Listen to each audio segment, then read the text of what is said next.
दोस्तों, हम सुनने जा रहे हैं महात्मा गांधी की आत्मकथा सत्य के प्रयोग का भाग 4 और उसका अध्याय 18, जिसका शीर्षक है एक पुस्तक का चमत्कारिक प्रभाव। इस महामारी ने गरीब हिंदुस्तानियों पर मेरे प्रभाव को, मेरे धंधे को और साथ ही मेरी जिम्मेदारियों को भी बढ़ा दिया।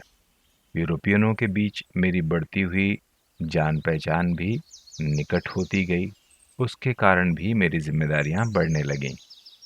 जिस तरह वेस्ट से मेरी जान पहचान निरामिषहारी भोजन गृह में हुई, उसी तरह पोलक के विषय में भी हुआ।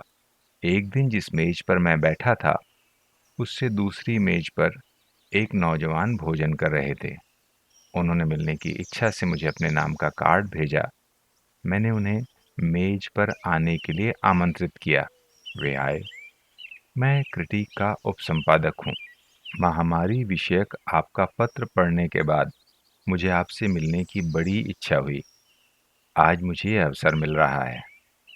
मिस्टर पोलाक की शुद्ध भावना से मैं उनकी ओर आकर्षित हुआ।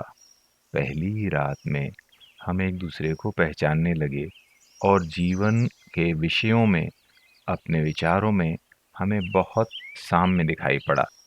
उन्हें सादा जीवन पसंद था। एक बार जिस वस्तु को उनकी बुद्धि कबूल कर लेती, उस पर अमल करने की उनकी शक्ति मुझे आश्चर्यजनक मालूम हुई।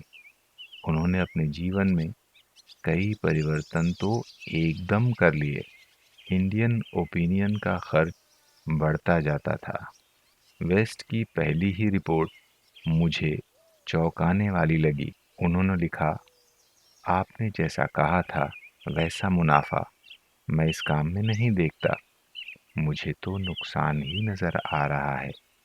बही खातों में अव्यवस्था है, उगाही बहुत है, पर बिना सिर पैर की उगाहियां हैं। बहुत से फेरफार करने होंगे, पर इस रिपोर्ट से आप घबराइए नहीं। मैं सारी बातों को व्यवस्थित बनाने की भरसक कोशिश करूंगा। मुनाफा नहीं है, इससे मैं इस काम को छोड़ूंगा नहीं। आवश्यकता से अधिक प्रभाव डालना भी सत्य को लांछित करना है। मुझे ये कहते हुए दुख होता है कि इस वस्तु को जानते हुए भी जल्दी में विश्वास करने का काम हाथ में लेने की अपनी प्रवृत्ति को मैं पूरी तरह सुधार नहीं सका। इसमें मैं अपनी शक्ति से अधिक काम करने के लाभ का दोष देखता हूँ। इस लोभ के कारण मुझे जितना बेचैन होना पड़ा है, उसकी अपेक्षा मेरे साथियों को कहीं अधिक बेचैन होना पड़ा है। वेस्ट का ऐसा पत्र आने से मैं नेटाल के लिए रवाना हुआ। पोलाक को तो मेरी सब बातें पता ही थीं।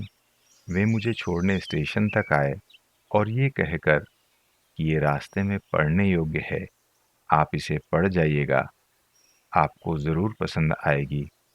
उन्होंने रस्किन की अनटू दिस लास्ट पुस्तक मेरे हाथ में रख दी। इस पुस्तक को हाथ में लेने के बाद मैं छोड़ ही न सका। इसने मुझे पकड़ लिया। जोहानिसबर्ग से नेटाल का रास्ता लगभग 24 घंटों का था। ट्रेन शाम को डरबन पहुंचती थी। पहुंचने के बाद मुझे सारी रात नींद न आई। मैंने पुस्तक में सूचित विचारों को अमल में लाने का इरादा किया। इससे पहले मैंने रस्किन की एक भी पुस्तक नहीं पढ़ी थी। विद्या अध्ययन के समय मैं पाठ्य पुस्तकों के बाहर की पढ़ाई लगभग नहीं ही कर पाया था। कर्म भूमि में प्रवेश करने के बाद समय बहुत कम बचता था। आज भी यही कहा जा सकता है।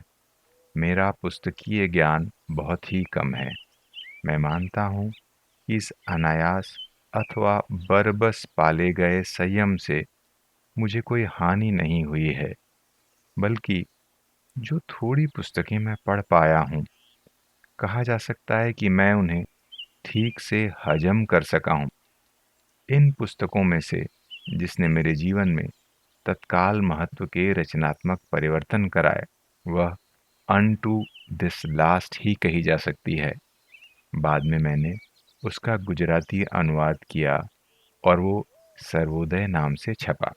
मेरा ये विश्वास है कि जो चीज़ मेरे अंदर गहराई में छिपी पड़ी थी, रस्किन के ग्रंथ रत्न में मैंने उसका प्रतिबिंब देखा, और इस कारण उसने मुझ पर अपना साम्राज्य जमाया।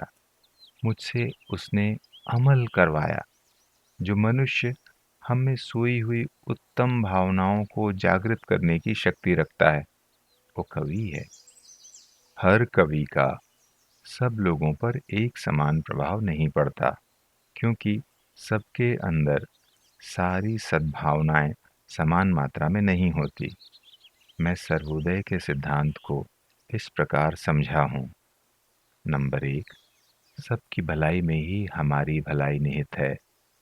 नंबर 2, वकील और नाई दोनों के काम की कीमत एक सी होनी चाहिए, क्योंकि आजीविका का आधार सबको एक जैसा है। सादा मेहनत मजदूरी का किसान का जीवन ही सच्चा जीवन है। पहली चीज मैं जानता था, दूसरी को धुंधले रूप में देखता था, तीसरी की मैंने कभी विचारों में या कल्पना में भी उपस्थिति महसूस नहीं की थी। सर्वोदय ने मुझे दिए की तरह दिखा दिया कि पहली चीज में दूसरी चीजें समाई हुई हैं। सवेरा हुआ और मैं इन सिद्धांतों पर अमल करने का प्रयत्न करने लगा।